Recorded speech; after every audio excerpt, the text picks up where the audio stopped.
following is a presentation of the St. Louis Chess Club. 10 of Africa's greatest chess players compete in Abidjan as Vivendi presents the 2018 Côte d'Ivoire Rapid and Blitz Invitational.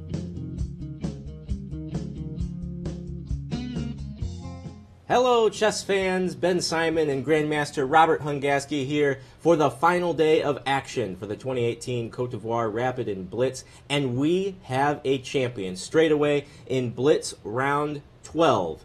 It was clinched mathematically, although we knew beforehand that Grandmaster Dr. Bassam Amin would be the champion of this event, Robert. Yeah, that was pretty much what we were expecting going out of day one of the Blitz and going into day two, but it is on in Abidjan for second place, though. It is on in Abidjan, absolutely. It is, yeah. So there is a pretty, I would say, intense dispute between Kenny Solomon. Well, before we... What? Okay, before we get to that... We'll get to the standings, but it's just like Solomon and Kaduche are battling it out for second place. We'll get around to the standings. Okay, all right. Let's take a look at the game then while we're doing... Wait, which game? Which game do you want to look at? I thought you said we were going to get to a game. Oh, we have a lot of games. Oh, well, then Yeah. we can hold on. Hold on what? Now I'm confused. Okay, so this is what we're going to do. I got some bloopers for you. Oh, I know okay. you like those. But also, we have, even though Amin won the tournament, he also lost his first game in the event. So that's kind of exciting. And none other than... He lost his first game after he clinched it, right? Yeah. Yeah. So after round 12, he lost Blitz 13. Yeah. Yeah. To Kenny Solomon. Oh, so he clinched it in round 12 and then he lost? Yes. Oh, He so lost that the next usually one. happens, you know, when you accomplish something in a tournament. Like when you get a norm or you like clinch the event, then you sort of let your guard down. Right. And that's when people start, you know, thinking, okay, this is my chance. Well, he's got the grand prize now. He does have. He's got the $5,000 in his Right. pocket. And I'm guessing he's still concerned, you know, he doesn't want to lose rating or anything, so he's still motivated to score as many points as possible. Right. So there are games going on right now at chess24.com. Well, actually, this round has just ended, but the tournament is in progress on chess24.com. Check it out, CIV, Rapid and Blitz, and follow the games along with us. We'll be covering one game per round mostly until they end. If we have them, I'd like to take a look at the field of the players. And we were talking about the gap between Bassam Amin and the rest of the field, 2681 universal rating for Amin. And really, it's been a great predictor of his performance in this event. But you were looking at the FIDE ratings earlier, and you made an interesting assessment. Tell us about that. Well, it was funny because Amin has scored a very impressive amount of points. I think it's something like 26 and a half. 27 and a half right now. Out of 33? Out of... Or 32? Yeah, 34. Out of 34. Okay, so it's an impressive percentage, but still, I mean, up until he won his most recent round, he was losing rating, which seems kind of insane to me because... So his FIDE ratings were actually going down. Yeah. Going into this, I think it's like the third round before last, he was losing 1 rating point, which is mind-boggling to me. I mean, how many points do you need to score to gain rating? It's just because he's just so much higher rated than the rest of the field. It is, but it just goes to show you that it's kind of, you know, a very heavy pressure that rating puts on you because it demands that you score just an absurd amount of points. Right. So, and of course, we're not talking about FIDE classical ratings that would be affected, but rather Rapid and Blitz because the format of this event is Rapid and Blitz. And this being the final day, we're concentrating exclusively on Blitz. It's game in 5 minutes with a 3-second delay. We've already seen one round robin yesterday. We have 2 rounds left to complete the entire tournament. Each game is worth 1 point, and a draw will net you a half point. And as well, if we have standings, current standings, I'd like to see them. Okay, so we have these games have been coming in really rapidly.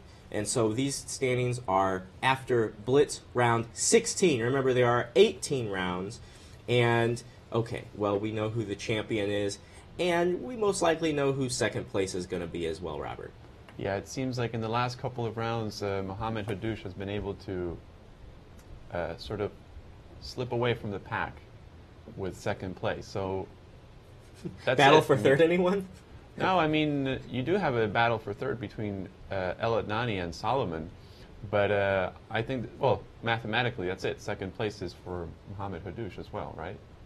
We got 2 rounds to go, and he's got 2.5 point lead. Yeah. Now, yeah, I guess that's right. I don't want to risk playing the fool, but if my math serves me well, that is just way too many points. No, you're absolutely right. Before the last round was the last time I looked at the standings, and, well, there was a slight possibility, but no longer. Yes, Mohamed Hadouche has clinched second place in this event. But, so, if Solomon wants to secure third place, he's actually got a pretty spicy game coming up because he's playing Hadouche. Oh, that's got to be the game we have to watch in round number 17. So maybe he'll try to play the spoiler, well, not the spoiler, but he'll play for bragging rights, saying, okay, Hadouche got second place, but I beat him. Right. Yeah. Well, and not only are they playing for bragging rights, but also trying to clinch that third place prize. We do have money on the line here, Robert. So $15,000 prize. I know by now that first place is $5,000, but what about second and third? I kind of forget about those. You're in luck. It's still like a nice chunk of change. It is. All right. So first place is $5,000, but then we go down to increments of $1,000. See, it's really easy to remember, Robert. This is a nice tournament like that. 4,000, 3,000, 2,000, 1,000. Now, it would be a lot easier to remember the prizes if, like, first place was 1,000, second was 2,000, third was 3,000.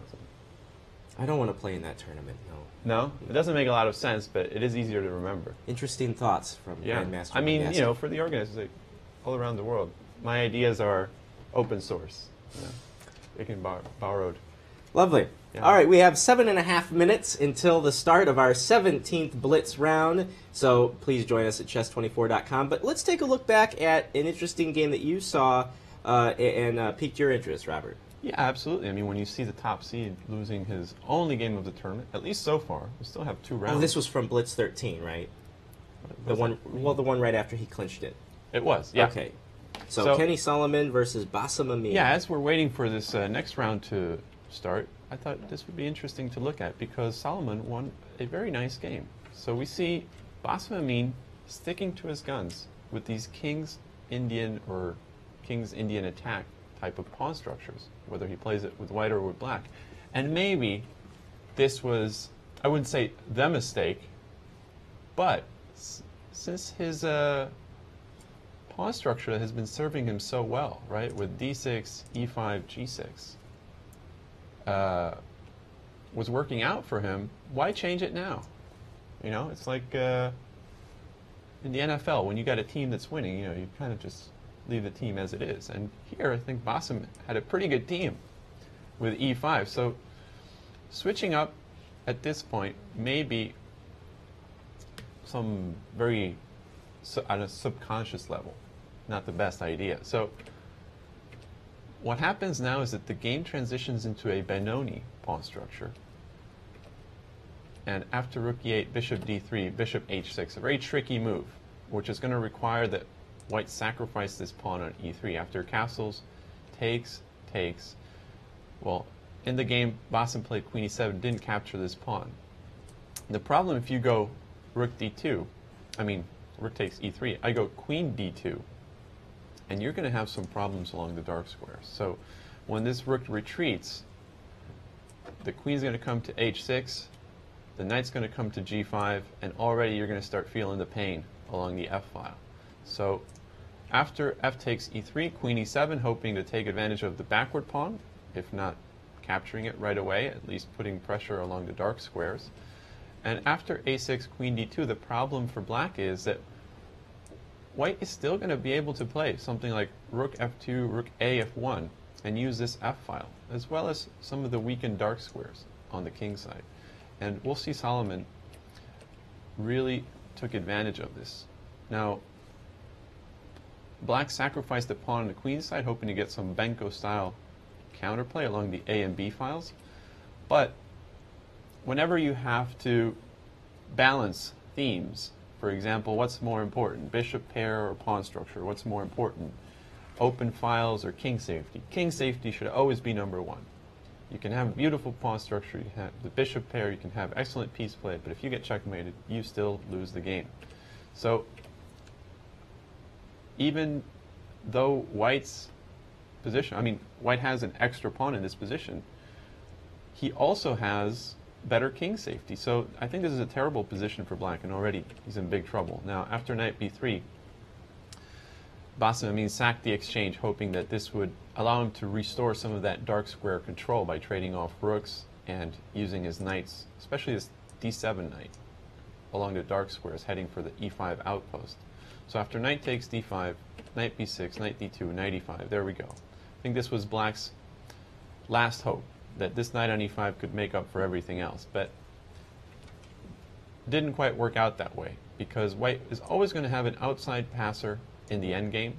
We also see that king safety, maybe not as serious of an issue as before, but still something to keep in mind. And with the queens on the board, White should have more than enough to win this game. And this is pretty much what happened, right? White traded knights, queen d5. We also have some pressure along the backward pawn on d6, queen b8, b3, c4 takes, check, king h1, dc5. And we'll see that the combined effect of the outside passer and the king safety and the presence of queens is going to overwhelm Black's position. There's too many fronts to fight on and not enough pieces to cover all of them. So after king g8, rook e1 with the humble threat of checkmate, queen a4, shouldn't get ahead of ourselves because now the queen is defending e8, queen f6, threatening to go rook e7 now and take the knight, so queen d7, rook b1, queen c7, rook e1, queen d7. Repetition of moves. Of course, White is not interested in drawing this game, and simply by maneuvering around and keeping the queens on, this is going to be a very difficult position for Black to play. So now after h6, queen sneaks into the king side again. King safety now decides the game. After king h7, rook d1, c3, rook takes d3, d6, sorry. Black resigned, right? Can't stop queen takes g6, threatening the queen. You're going to get mated. Game's over. A nice win by Kenny Solomon, who was hoping at this point to fight for second place. As we know, Kaduche has already clinched it, but nevertheless, a nice win. Well, third won't be too shabby for the man from Venice, Italy, by way of South Africa, Grandmaster Kenny Solomon. And so, he must be feeling good, being the first one to knock off Amin. Yeah, I mean, that's whenever you beat an elite player, someone that's been over 2,700 FIDE, 2681 URS, is that how we're calling it? Universal rating? Universal rating, yeah. Or URS is the system. An impressive win, because it wasn't just, the win that you see on paper. I mean, you go over the game and you can see that he outplayed him. There was somewhat of a difference between the Blitz games of today and the Blitz games of yesterday. The ones yesterday were blunderful and crazy, and today was a little bit different, right? Yeah. I mean, when I was playing through the games, today's games, I was thinking of, like these boxing matches where it's like round 14 or something. Which doesn't exist anymore, by the way. It doesn't? No, they only go up to 12. I like boxing, like the classical fights, so I don't watch like the more recent ones. So I like watching like round 14, and it's just like the boxers telling their trainers, don't throw in the towel yet, like I got this, and everybody's just slugging it out. And it's just a battle against yourself, like how much can you take? And what I'm getting from these games is that the players aren't necessarily going all out crazy like they were yesterday. Now it's like, okay, I'm just going to bring my pieces out. I'm going to, kind of like do a little rope-a-dope type of action. And maybe I'll get a counterattack in. But you can tell that fatigue is playing a role. So the players just don't have the energy to keep up that kind of intensity to the games that we've been seeing so far. So it reminded me kind of like, that fight, the Thrilla in Manila between Ali and Frazier, where, Ali's trainer was about to throw in the towel, and, it was just like, who was going to crack first? Right. And I think that's a little bit of what we're seeing here. Take off the gloves. And then Frazier quit, and right, keep the gloves on. Yeah. Yeah. Yeah. That was interesting lore. Well, unlike Ali, not a lot of people can rope-a-dope successfully. So yeah, there is a lot of fatigue going on here in this event. Do you have any other games? I do, and speaking of the rope-a-dope... Well, actually, Robert, it looks like we're about ready to get underway with round number 17, the penultimate round of this entire event. And once we have the PGN files coming our way, we'll be taking a look at two of the top players in this entire event. Mohamed Amin Kaduche taking on Kenny Solomon. And this is going to be a key game for Kenny Solomon's fight to stay in third and to clinch third. Can I show you a blooper? Do we have time for a blooper before we go on to the yeah, let's make it quick. But yeah, sure, let's coming do it. in yet. So I just wanted to show you in this position. David Silva, Arthur Sigwani. Where is this from? This is from round 25. Okay. I don't know how you split that into like the Blitz game. This is just 25 overall. And we had an Italian opening where Black actually managed to neutralize White's initiative pretty well. I mean, we see that there's some some really weird pawn structure on the king side where both sides have double pawns on the same file. This is just like a cluster of pawns, but they should balance out. So I would say that the hard part is over.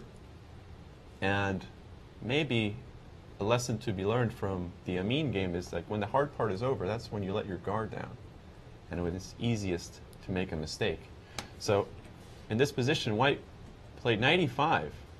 And Black figured, okay, I have everything protected. I've done a pretty good job in the opening. I'll just double up on the E file and, you know, neutralize the E file. And all of a sudden, after rook E7, boom, knight G6, and you have to resign.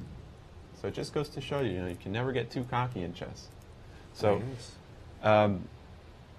really too bad for Sigwani, who had played the opening flawlessly and blundered the game away in one move. Now, do we have the game starting from Yeah, it looks 26? like we have boards now. So we said we wanted to look at the game between Kaduche and Solomon, right? Well, it's actually Solomon playing Kaduche. White against Kaduche. So an important game to determine who's going to get third place. Right. I think if Solomon wins this game, he clinches third. Is that right? Yes, that is correct. He does.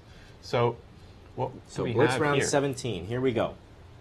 So we have a typical position of the King's Indian defense. However, I quite like White's position here. Do you know why? Why is that? Well, there's a rule that I like to follow whenever I'm playing with White against the King's Indian. And that is, if I close the center, I should not castle kingside. And if I castle kingside, I should not close the center. Because, let's say Black makes a random move, and I castle here. This is going to give Black a free hand in starting his kingside attack with moves like f5, f4, g5, and g4. So as long as my king is not castled on the king side, Black is not going to have a clear target because this king is going to be pretty safe in the center, and in fact, if it's going to castle anywhere, it's going to go to the queen side. So we see that Solomon, really understanding this position, plays his pawn to h4, showing he has no intention of castling kingside. In fact, he might even launch a kingside attack of his own. And here we see a live shot of the players, actually, thanks to Babatunde Ogunsiku. Oh, nice. Siku, the head of Africa Chess Media. You can check them out at africachessmedia.com. Their coverage of this event is superb and was really the epicenter of coverage for this Rapid and Blitz. Excellent. So, going back to this position, we see that, most importantly, White has not committed his king. But secondly, White has also established his ideal piece development. So this is a nice pattern of development to take note of in the King's Indian. This is where White's pieces want to go. Because White, if Black doesn't do anything, is simply going to play b3, a3, b4, and c5, and start playing on the queen side, and push Black's pieces back in the process. So this is a delicate position for Black. Let's see, Black just played the move pawn to h5. So clearly, he was a little bit worried about white playing h5 and opening up the h file. Now, I don't know if you remember yesterday our interview with Kenny Solomon. Remember I asked him? I do remember. I asked him, okay, so you got another game coming with Kaduche. How are you going to go about that game? And he says, I'm going to attack him. And he doesn't like that, so that's what I'm going to do. And I think that's what he's doing here. I mean, look at this pawn to h4, maybe a move he wouldn't play against a different opponent or in a different situation. But he's sort of in a forced win scenario. And could we call this a bit of a grudge match? I mean, they played twice already, and Solomon was lost in both games. So I'm sure that Kaduche is a little bit, you know, frustrated. Did Kenny won both of those games? They were both draws. They're both draws. Okay. Yeah. So in both of those games, Kenny got a pretty bad position out of the opening. So here, it looks like it's quite the opposite. I mean, I would be very happy if I had this position with white. I would probably continue with a move like queen c2, b3, a3, and sort of be on standby. If I want to push b4, I might go rook b1 and then b4, because we have to be mindful that it's not that easy to open up the A file. But also, we need to be a little bit careful if we play a move like a3, because Black's natural response is to go a4 and fix the queen side. So now it's not going to be easy for us to play b4. And sometimes Black can even sacrifice this pawn and get the bishop pair, and look at these dark squares. I'm not saying it's full compensation. Maybe this needs to be prepared a little bit, but it's definitely something that Black should keep in mind. So let's see if we have some more moves here. I think we do. So the game went h5, queen c2, f5, e takes f5, and e takes f5, an interesting move. Normally you don't want to make this move because you allow g takes, and this gives Black mobile pawns in the center. But here, we might be looking at an exception, because now that the h5 pawn is unprotected, we can take it. And this just wins a pawn. Now, I'm sure Black is probably analyzing this position, thinking, maybe it's worth the pawn if I just go knight f6 and then start pushing my pawns. But probably not, because your king is too exposed. So in the game, Black played bishop takes f5, white goes knight d4. Now notice why I had previously said that this is such a nice developing pattern of minor pieces for white, because you're ready to really seize control over the e4 outpost. Now this knight on e4 is looking great. We can always strengthen it. Moves like bishop f3 or f3. But it's clear we have to keep this knight on e4, because we can never allow Black to play e4 and activate this bishop. That is a big no-no in the King's Indian. So for example, after a move like knight f6, we can do anything except knight takes f6. This would be a serious mistake, right? Something like knight takes, bishop takes. You have to defend h4, and now Black can go, oh wait, I'm blundering my queen, so we got to do something about this. So maybe queen d2, and now we could take on h4. We could play something like e4 maybe as well. The point is, Black has tremendous activity, nightmare position for white. So we need to keep this knight on e4. Let's see what happened in the game. Oh, we have quite a few moves. So after knight e4, knight takes, takes, knight f6. So Black trying to destabilize this knight. Bishop d3, takes, takes, queen d7, and a4. a4 usually not the move that I want to make, because now if Black plays something like b6, how is white going to crack this queenside open? I'm guessing that white might have been concerned with a possible b5, but this isn't something that should bother us. I mean, we could probably go something like queen d3, maybe something like g3 as well to defend this pawn. Now that there's no f-pawn to storm us with, we could actually even consider castling. Because if something like b5, we'll just go pawn takes, and it's only going to expose a backward pawn on c7. So a4, committing your pawn structure too soon, I think. So Kaduche played king h7, maybe trying to activate this bishop through h6.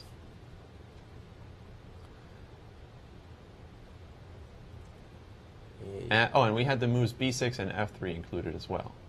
So yeah, I think that already black's position is starting to look pretty decent. Right, and I mean, Kaduche has to be confident in his position. He's taking significant amounts of time to look away from the board. I suppose he's looking at the screen with the other games in progress as well. Yeah, here I think that black can just play very easy moves. I mean, he can throw in the move bishop h6. I don't think this is a good trade for white. But at the same time, this bishop on g7 seems like what you would call a bad bishop, because we have a lot of pawns on dark squares. However, if I was white, let's say if I played a move like castles, after bishop h6, if I don't trade these bishops, if I go bishop f2, well, this bishop isn't bad at all. I mean, because these pawns on dark squares are in no way interfering with the action of the bishop on h6. So it's important not to be dogmatic with these principles, you know. Okay, we have pawns on dark squares, but as long as they don't really mess with our bishop, we shouldn't say that this bishop is bad. So we had some craziness happen here. After king h7, Solomon figures, okay, black is getting a grip on this position, I better start something soon. So g4, hg4, fg4, bishop takes g4, and h5. And look at this, a nice tactical shot by Solomon. This is exactly the kind of game he was hoping for before the start of the round. He's completely opened up the king side. Now this king on h7 doesn't look so smart. And perhaps h takes g6 is coming, or maybe bishop takes followed by h6, but I would really want to open up the h-file for this rook. So the trick here is that you can't play bishop takes h5 because of rook takes, or we could even play bishop takes as well, because the king will have to move, and then maybe we can take with the bishop, and that would clear the diagonal for the queen. So I think black in a bit of trouble here after h5. Game went king g8, hg6, rook f3, bishop takes. So he gave up the exchange, hoping to relieve some of the attack, but now queen h2, queen g4, check, and king f8. Now, I don't know if I can go rook f1. This would be very tempting. Is this what happened in the game? Rook f1, yeah. e4, bishop d4, queen g3, king d2, queen g2, rook f2, queen g5 check, and now king c2. So the bishop on d4 is taboo because you're always getting mated on f7. And I'm threatening queen takes g7, so what are you going to do here? Queen h6, only move to protect the bishop. Let's take a look at the board close up here. Yeah. Because both players have less than 10 seconds left, and they're just working with a 3-second delay here. So what's he going to do? Man, Solomon just Oh, bam okay, that so clock. this is, we're going to get the position. Bishop d4, now queen h6. Check, check, and queen h6. This is what's going to happen. Yep. So he's threatening take on g7, queen h6 only move. And he defended against mate. Solomon got like 20 seconds on the clock. He's got to keep the queens on the board. He can't allow the queen trade. That's going to make black's life a lot easier. So maybe take on g7. Okay, rook h1. Wait, what about the bishop on d4? Isn't it hanging? Bishop takes? Did he just blunder the bishop? I think he did. Oh, man. Oh, my goodness. What a blunder by white. Now black is just up a piece, and there's no more checkmate. This bishop, this dark square bishop defends everything. Oh, I think this game is over. Black just brings the king out. Oh, he's not up a piece because he gave up an exchange before, so he has two bishops for a rook. This is still a big advantage. Now the pawn on g6 is going to fall. Yep. Yeah, Solomon still has an advantage here, right? No, I mean, No? I think Solomon's just busted. The two bishops, and look at this e-pawn that's running. No chance here. all he's got to do is get that bishop to h4, and okay, so he has to give up the rook for the pawn and bishop. Well, yeah. from our experience, when the video freezes up, that's when the game is over. Yeah, and besides, we see that eventually, after the video cut off, it wasn't too long for Solomon to resign that game. I mean, that's too bad because he had a winning position and a great attack. I thought that here, after queen h6, he could simply take on g7, and after queen takes, try to keep the queens on the board. Or maybe it's not so easy. I don't know. I was thinking, okay, let me just get my queen out of here. Queen h4, and even if you do take on g6, this is just going to open up some lines for my rooks. I can't go rook f1 yet because of e3 maybe. But maybe I can just get my rook out of here. Yeah, I think king safety and the extra exchange should give white a winning position. Do we have any other games going on, or is the round over? Yes, we have 3 games still going on. It looks like, my goodness, Adnani is losing to David Silva. Mate is imminent if it already hasn't happened. It has. Adnani is live 4th place. So okay. This is so actually this is important for Kenny Solomon as well. Yeah, result. I mean, Solomon lost that game that would have, if he had won it, would have clinched him 3rd place, and now Adnani catching up. So I think he's like a half point behind. Is that right? I think it is. So right now, yes. I mean, what happened in this Adnani game? No, I'm sorry. He's a full point behind. A full point behind. So if Solomon loses again, and Adnani wins, he catches up. Exactly. And we have David Silva in the mix now with 19 points. Yeah. Wait. So we have Solomon at 19.5, Silva at 19, Adnani at 18.5. Oh, so Solomon can actually lose 3rd place, not even tie for it. Absolutely. Oh, okay. So maybe he's feeling the heat.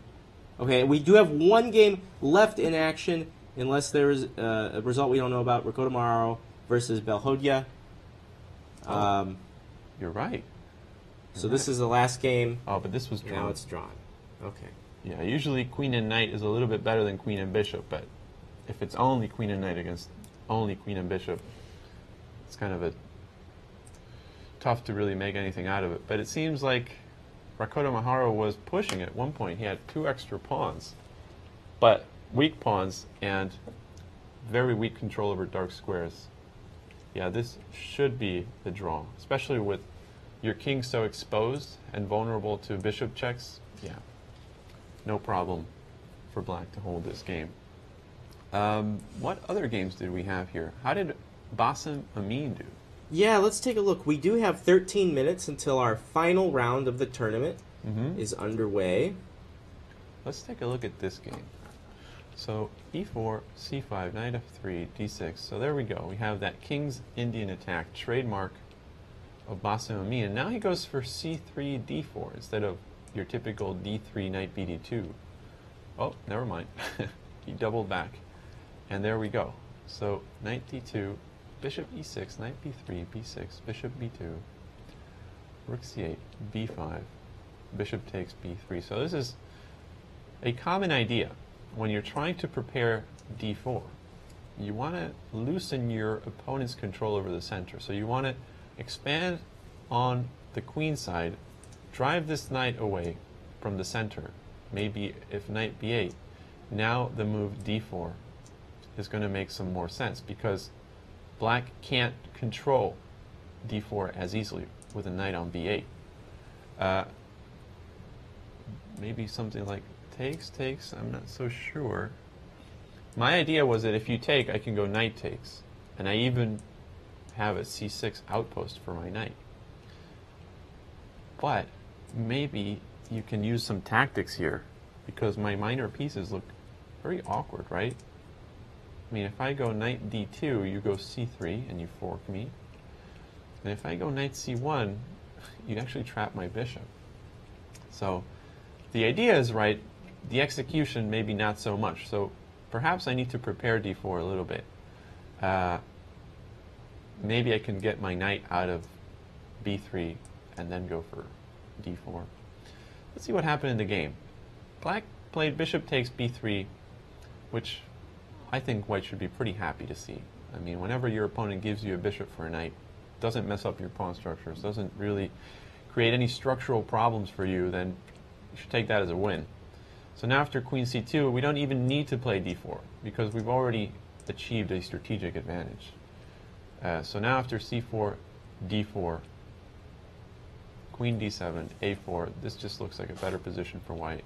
So rook c5, bishop a3, rook c7. Look at this. In a couple of moves, black's position has completely imploded. I mean, he lost the bishop pair. He took on a backward pawn on d6, centralized the white knight. Now, rook ad1 is coming, and you're going to have a really hard time protecting d6. So, knight b7, f4, knight c5, f5, takes, and this is not looking good for black. So bishop f6, bishop c1, king h7, h4, preparing something like queen d2 and taking away the g5 square for the bishop. So h4 perhaps threatening queen d2, rook g8, there you go, queen d2, takes, rook takes g3, d takes c5, and I think this game is pretty much over. White still has an attack, and he has an extra piece, and he still has the bishop pair, and I would dare say he even still has a better pawn structure, whatever pawns black has left, right? They all start getting chopped off now. Queen c7, rook d1, knight d5, takes. Yeah, I mean, this game went on a few more moves, but when you're down, what is it, 2 pieces against Bassam Amin, you better have checkmate in one move. Otherwise, I think he's just going to rip you to pieces.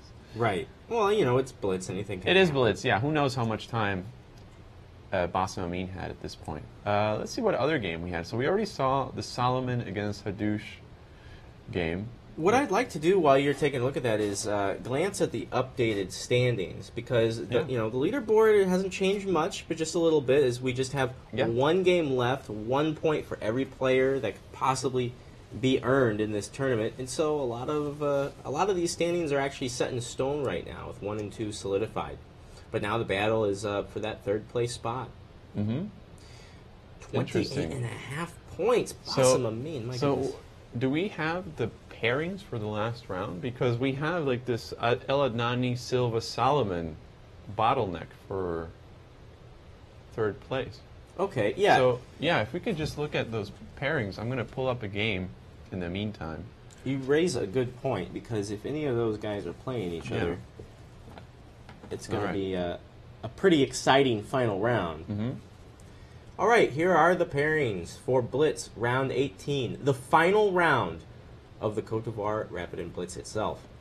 David Silva versus Andrew Kayonde, Arthur Sigwani versus Kenny Solomon, Mohamed Kaduche versus Fi Rakotomaro, Slim Belhodia versus Bassam Amin, and Oladapo Adu versus El Adnani.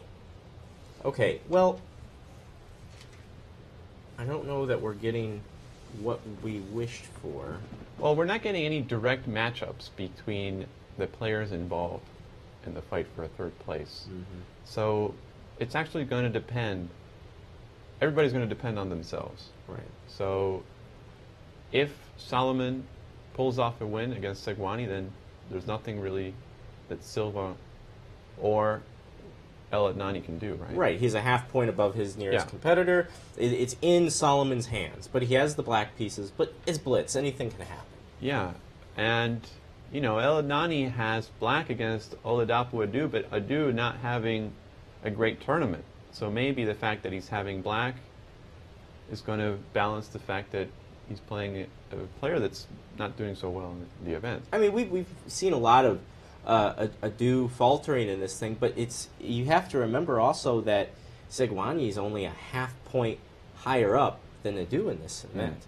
So we're looking at the players with the black pieces in these events with players with the white pieces that haven't been performing so well. Well, in this round that just ended, there was a big win because David Silva beat El Adnani with black. And that's what catapulted him to the fight for 3rd place. Because now, after beating El Adnani, he passed El Adnani in the standings. Indeed.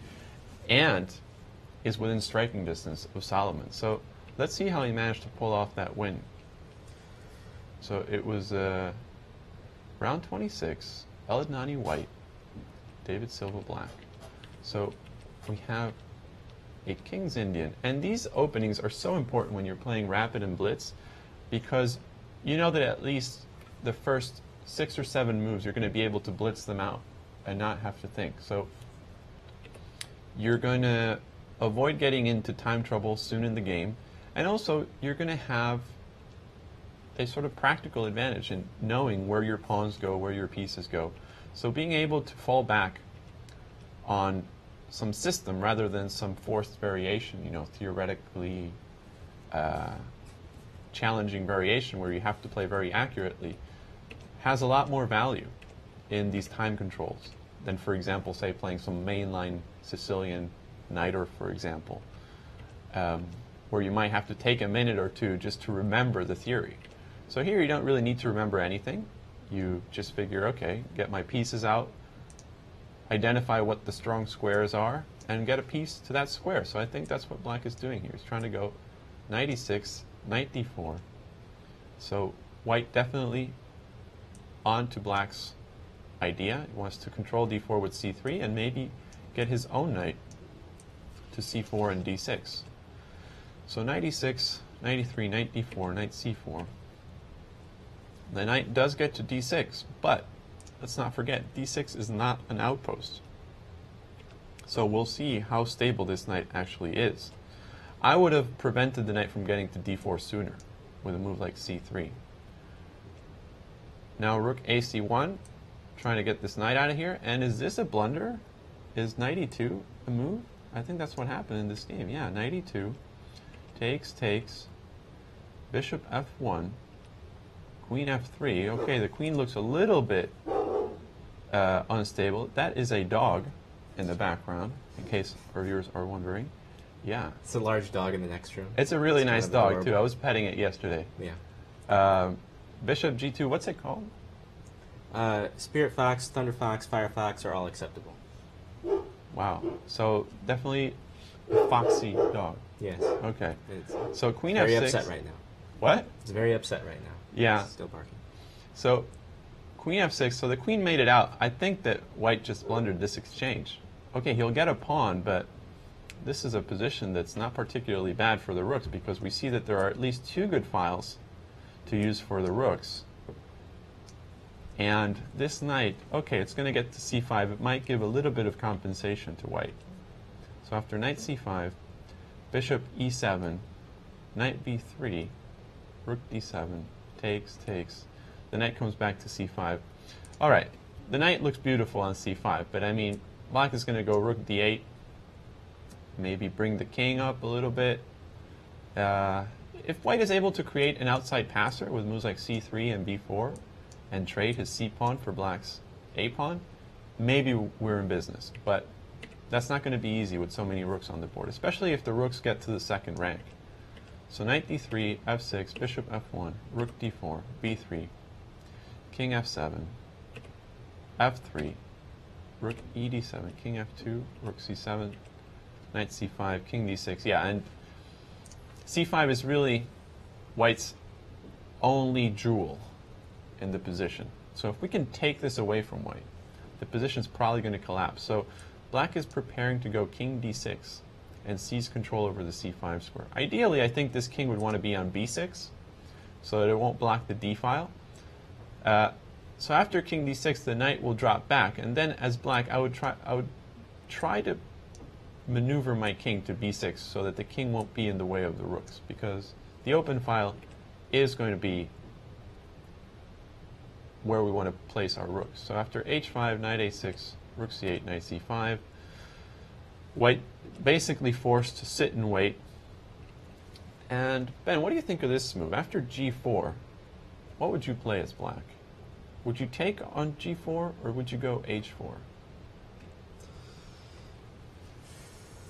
We should always weigh the pros and cons of I would each take, move. I mean, at first glance I would take. Yeah, because you figure, okay, I have rooks, therefore I can use the open file much easier than my opponent.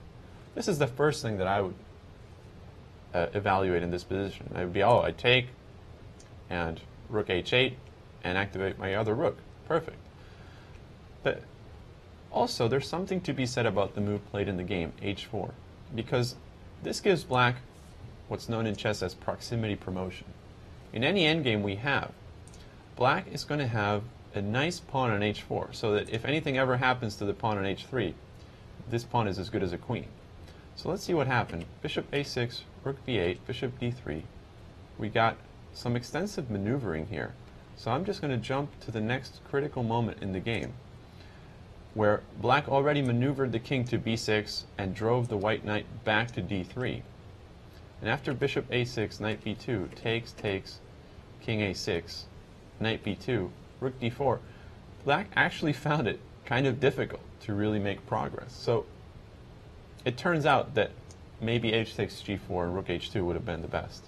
So let's see how black finally won this game. He had to risk quite a bit on the queen side in order to chop down this h3 pawn and get a queen. So now after rook d2, we actually see some themes being combined, right?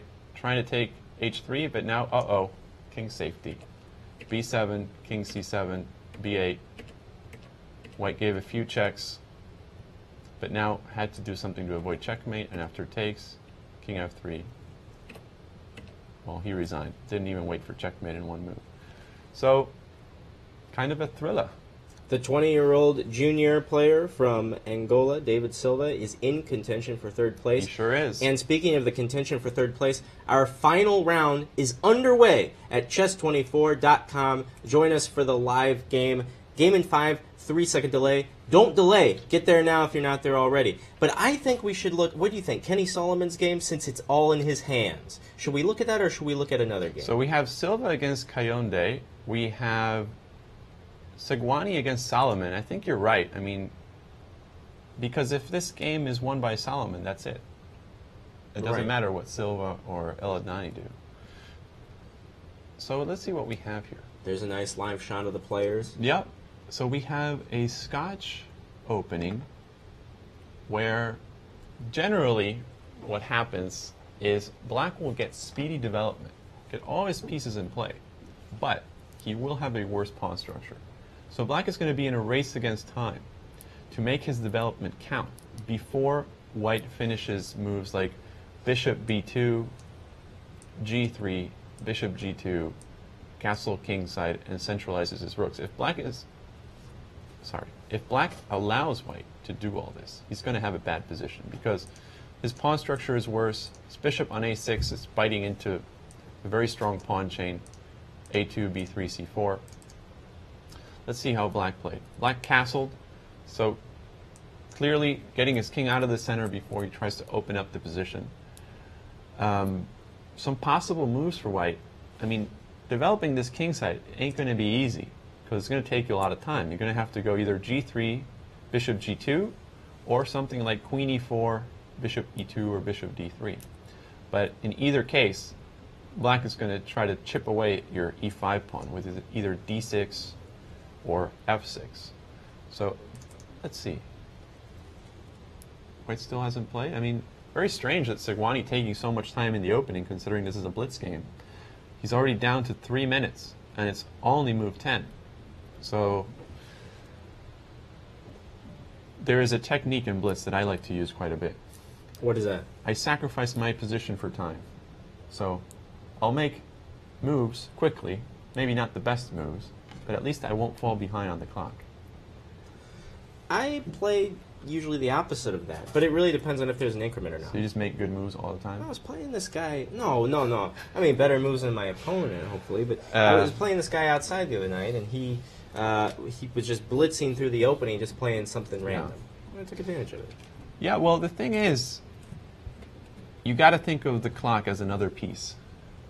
You know, so you can't just focus on your position and be like, okay, I'll think a lot and just have a good position. Well, the clock is part of your position. So if you're down 2 minutes on move 10, it's gotta be like being down a pawn or a couple pawns. So like a pawn a minute. Is that a the pawn a minute? What do you say? I don't know. I mean, we're in uncharted territory right now. We're really writing the rule book on how important the clock is. I guess it also might depend on the kind of position, but a pawn a minute I think might be a little harsh.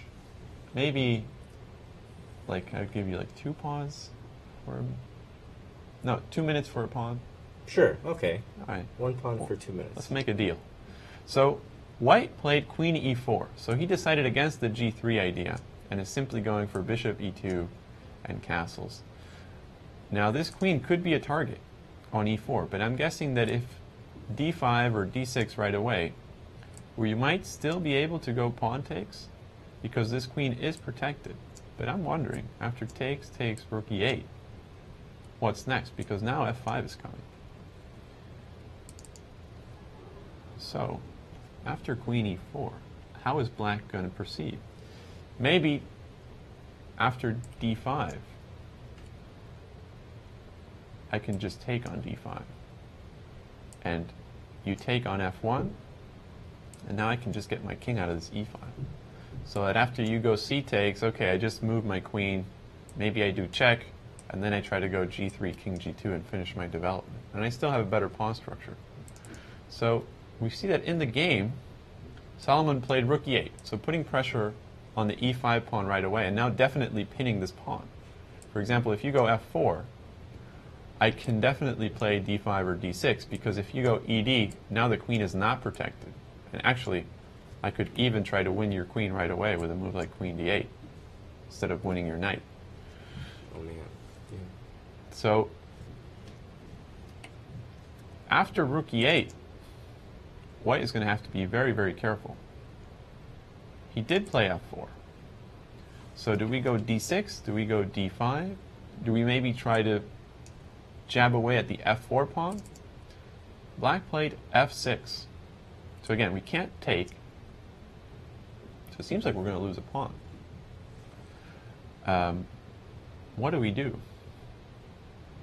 Because if we go something like bishop e2, after f takes, I mean, we can't just keep the e-file closed with f5 because d5 is coming.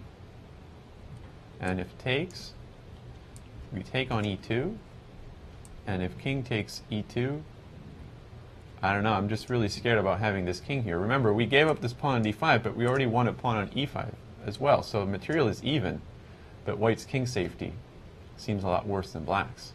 So let's see what happened in the game. White played bishop b2. So his idea must be that against f takes, just wants to get this king out of here. And if you go e takes f4, I'm guessing just queen takes. And is white going to have enough compensation here? I mean, what happens if I just trade queens?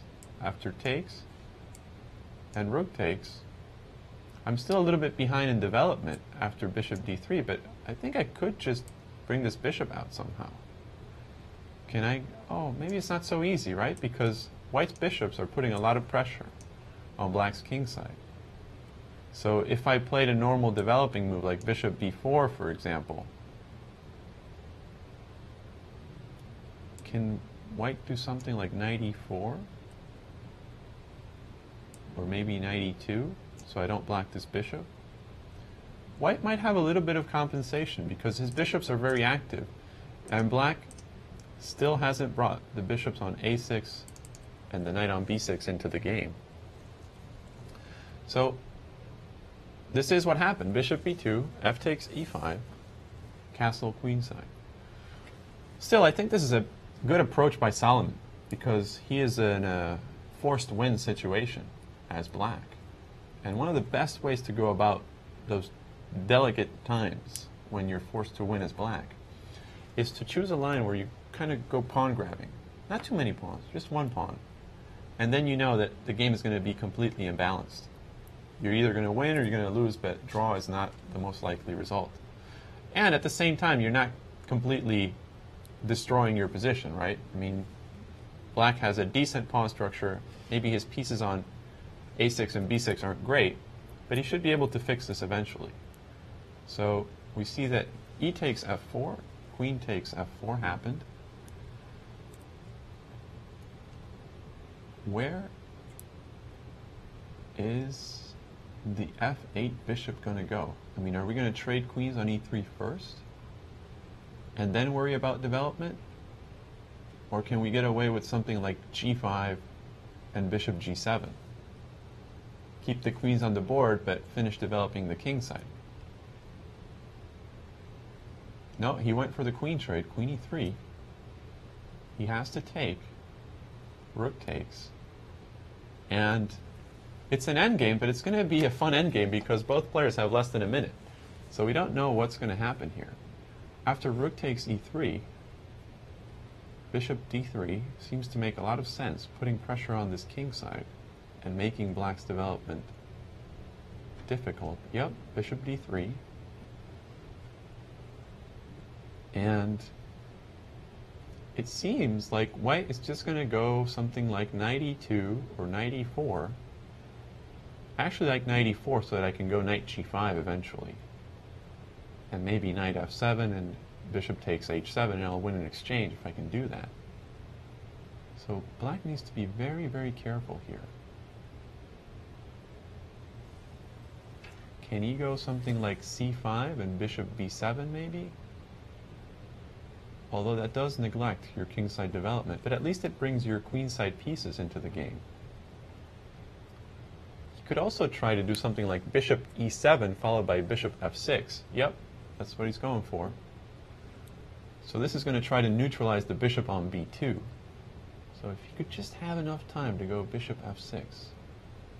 So I think you should definitely go knight e4 now, because you're hitting g7 and you're stopping bishop f6. Knight e4 is a multi-purpose move. Yep, knight e4. d5. So this was the idea. Now you're not going to be able to keep your knight on e4, and bishop f6 is coming. So black finishes his development, but after bishop f6, bishop takes, g takes, that kingside pawn structure doesn't look so great either. Robert, big news. Yeah. David Silva has won his game, and that means that Kenny Solomon has to win this game to clinch third. Okay. Do you think he knows? There's really no way of telling. I mean, he seems very focused in the game. I don't think he's... They're in close quarters there in that hotel room, but in look that at lobby. The intensity. King b7, bishop c1. Uh-oh, did he just blunder the exchange? His rook on e3 is hanging. He can't move it. But he's getting a lot of pawns. Bishop takes. Oh. Yeah, I don't know. White is up in exchange, but black has 3 pawns for it. Although it's true that those pawns are some ugly queenside pawns. We have doubled isolated pawns on c7 and c6 and an isolated pawn on a7. So is the bishop pair and the pawns going to be enough? And now we have a centralized knight on a d5 outpost. I think black should have very decent chances here. Look at this. We have sturdy pieces on d5 and f6. The white king is a little bit exposed. Maybe bishop... We can't go bishop c4 because the rook on g4 just takes it. So h5. Solomon trying to destabilize this rook on g4 so that he can bring his bishop into the game. So rook a4, bishop b5, and maybe now the a pawn starts rolling. Oh, Solomon missed knight c3 fork. He could have forked the white king and rook. Oh, man. Yeah. So an oversight by both players. That's why Solomon was shaking his head. Can he go knight c3? No, not yet. He's pinned. What's the time?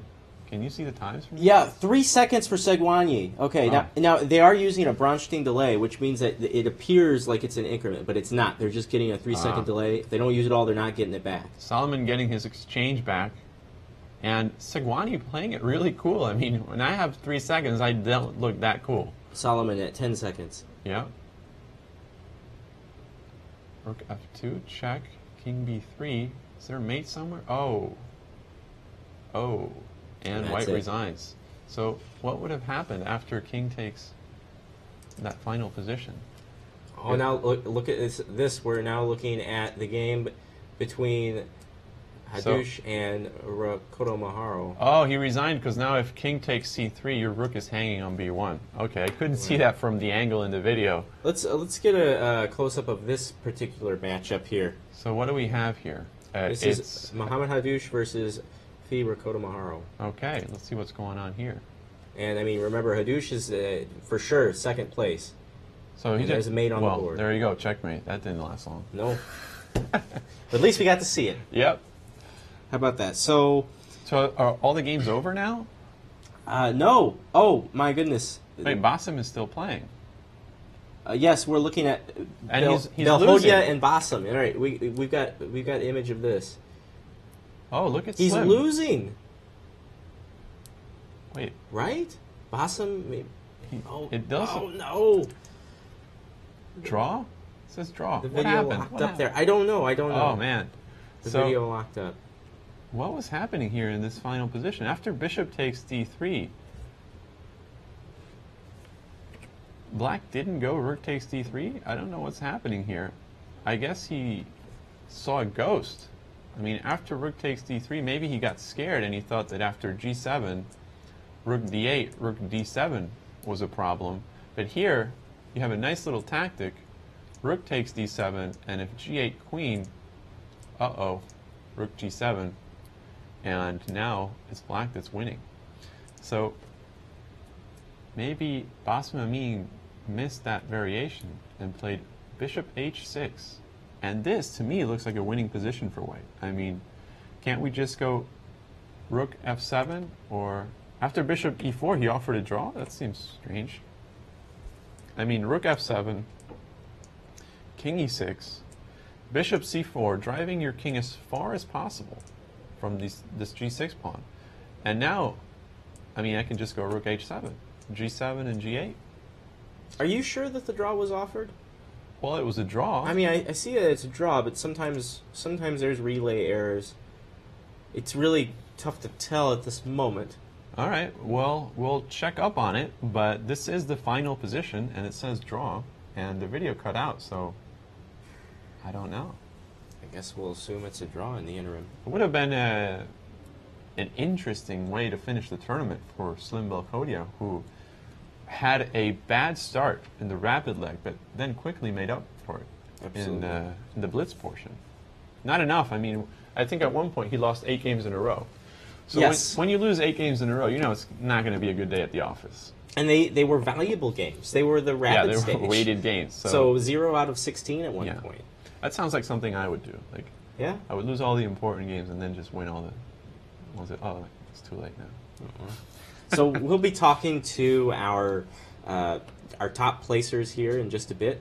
But let's take a glance at some games from this round that we didn't really get to see. As we have a moment here. Oh, by the way, Adnani won as well. Oh, you had mentioned that before? No, you said Silva won, but Adnani won too. So all our main guys won.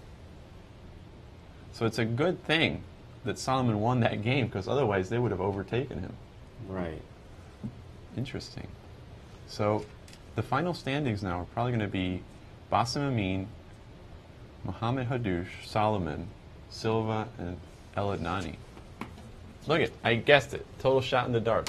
Well, I got it right. Here we are. I mean, this is the final standings for this tournament, the best we can tell. And I have to say something about these players that maybe not a lot of people know. This tournament, when it was organized and these players were given invitations, all of them quite enthusiastically accepted. And they traveled to Abidjan, one of the capitals of Ivory Coast, and to compete in this Rapid and Blitz event. So they're all to be commended quite immensely. But here we have our top placers. First of all, in 5th place from Morocco. In fact, he's Morocco's highest-rated international master, Mokhlis El Adnani. And with 19.5 points, he will go home with $1,000.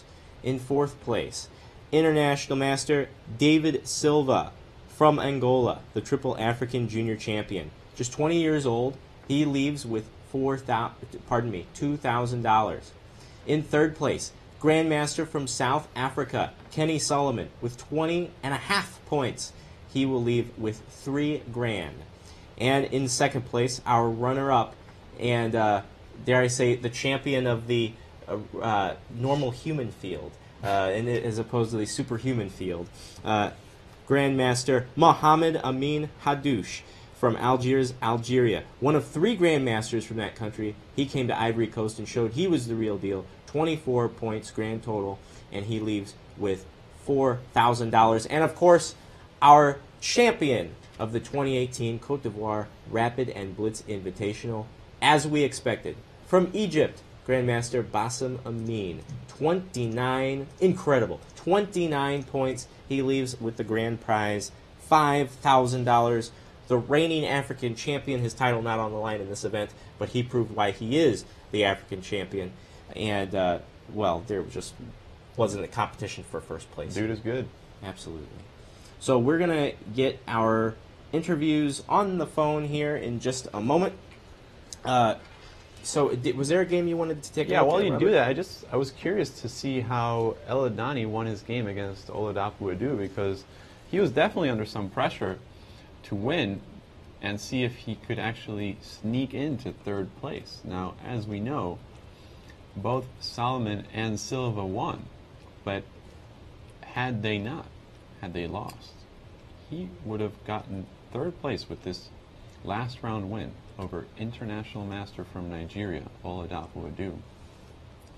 So we see a sort of Slav pawn structure where Black gets the bishop pair, but he gets this nasty little weakness, this backward pawn on c6.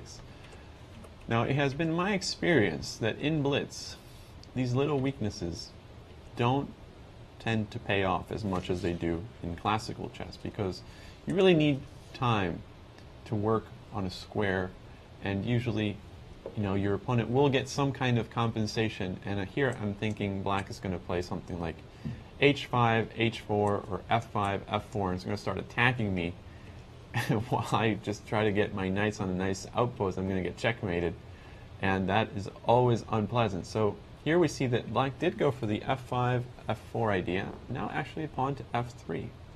So this already looks like something's gone wrong for White, because all your pieces are stuck on the queen side and you're getting attacked on the king side. Again, king safety should be your #1 priority.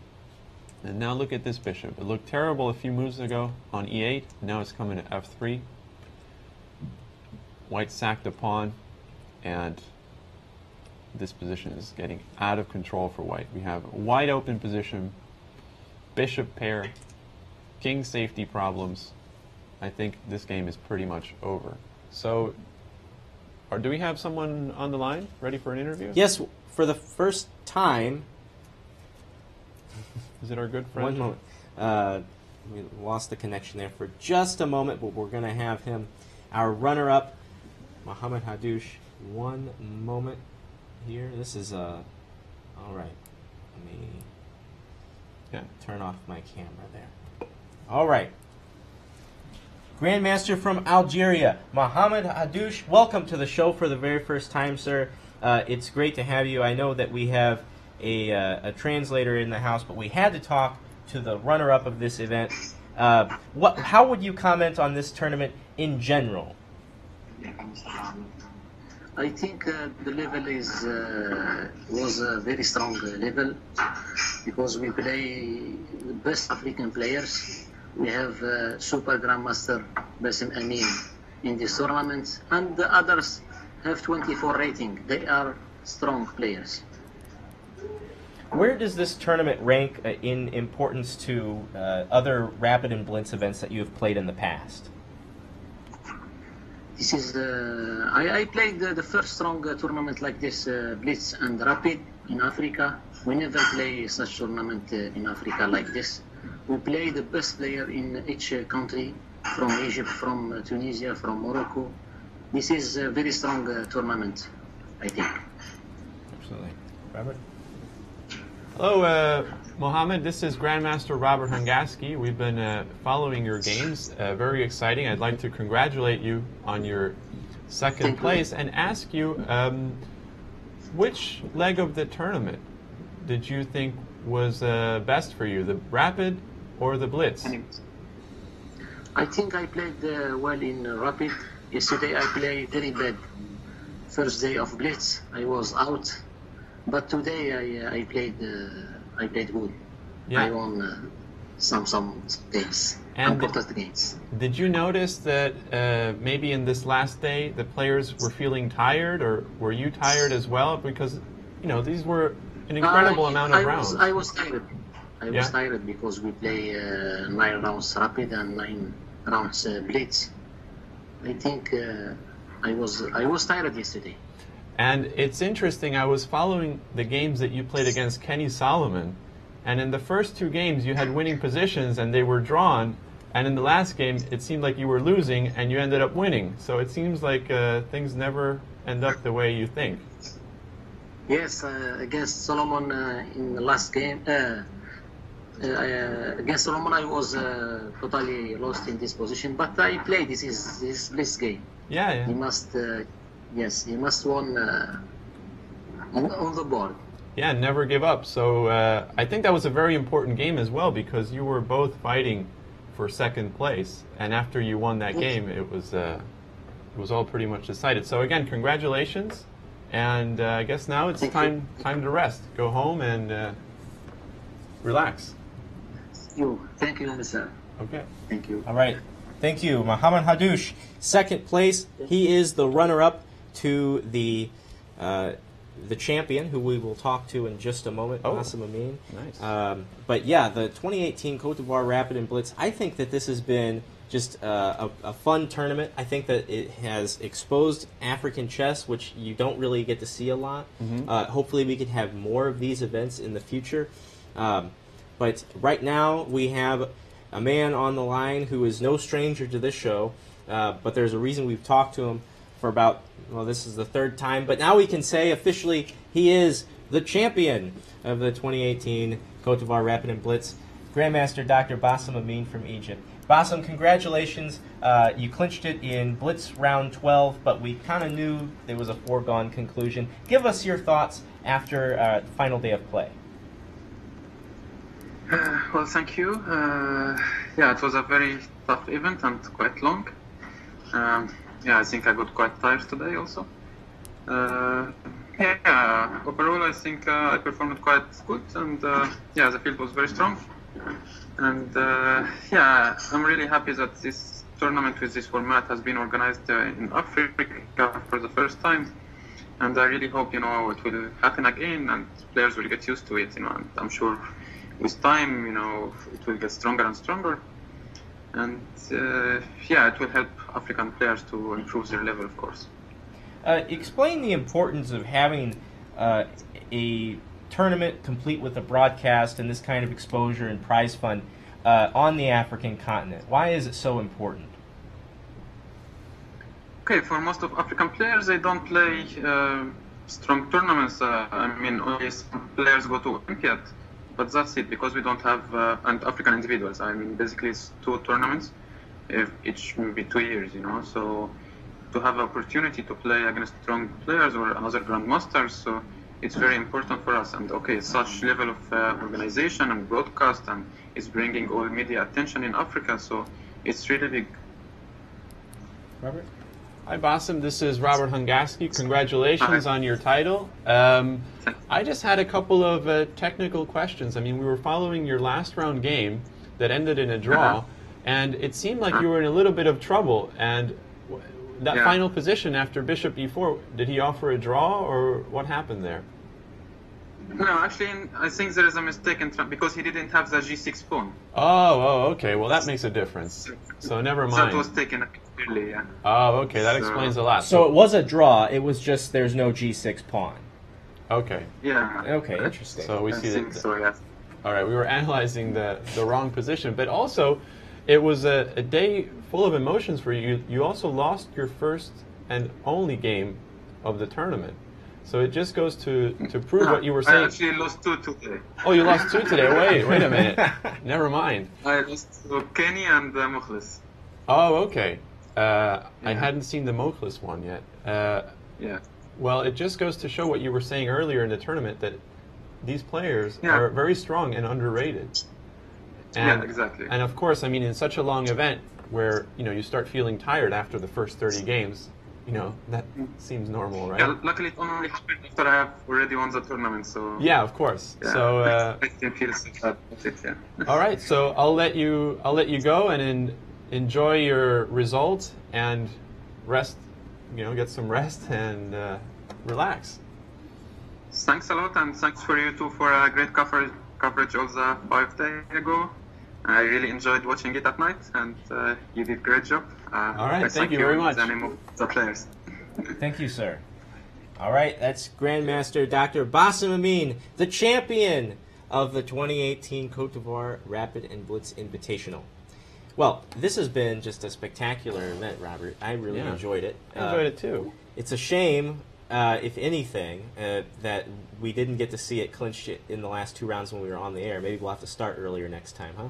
Yeah, well, I mean, you can't have it all, but I think we definitely had enough because we were never lacking for games. I mean, how many rounds did we cover? 27 rounds total in this event. 27? Felt like more. No, you had 3, 3, 3, 9, 9. Oh, no, okay. Yeah, 27.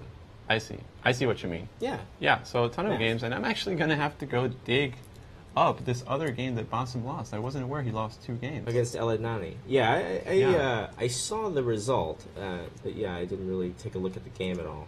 Interesting. So, what's next for you now? Well, I'll tell you what's next for me, for the club, for the entire chess world. Starting in August, we have the Grand Chess Tour. Now, we've just seen the Rapid and Blitz in Ivory Coast, but that was the same format as the St. Louis Rapid and Blitz, and for that matter, the other Rapid and Blitz events of the Grand Chess Tour.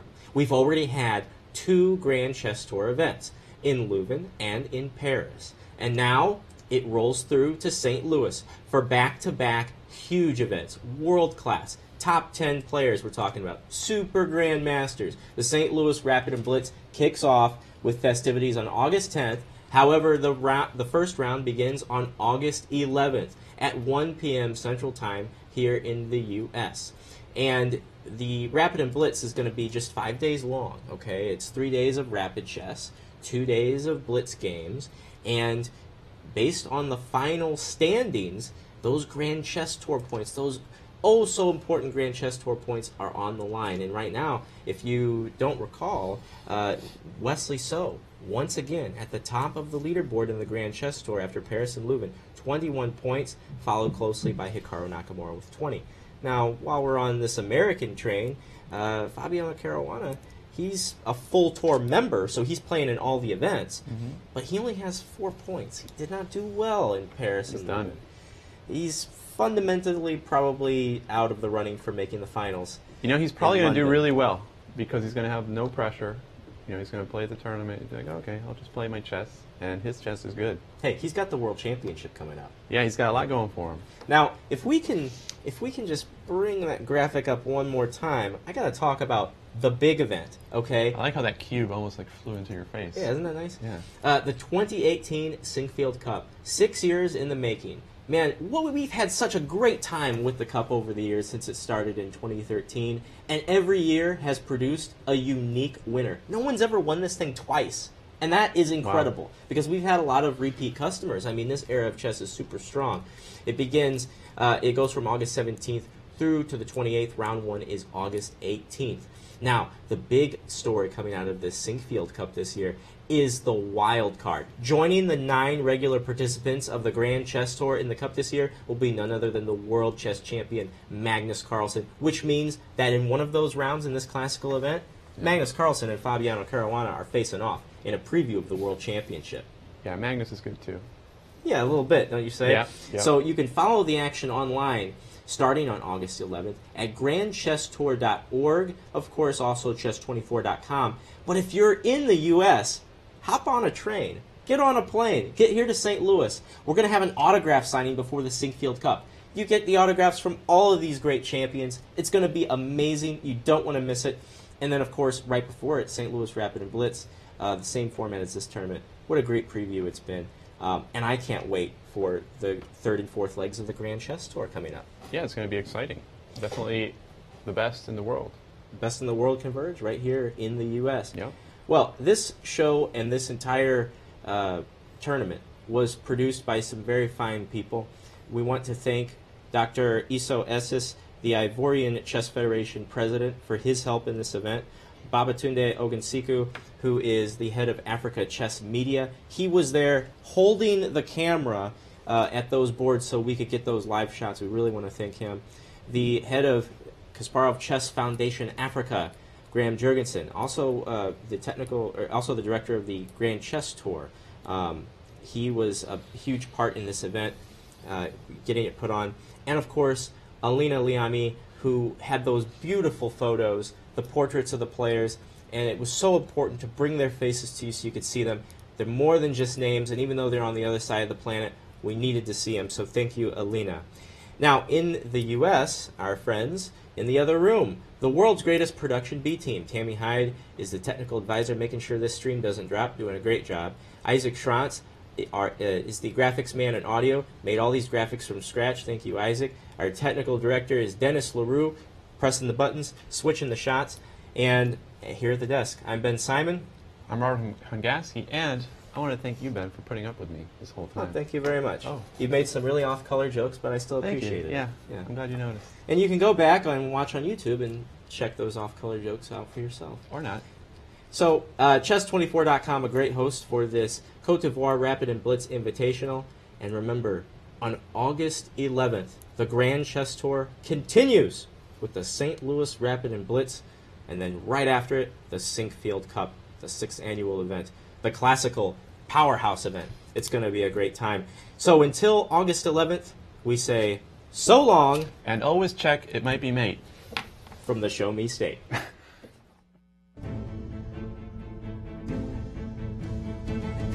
This has been a presentation of the St. Louis Chess Club.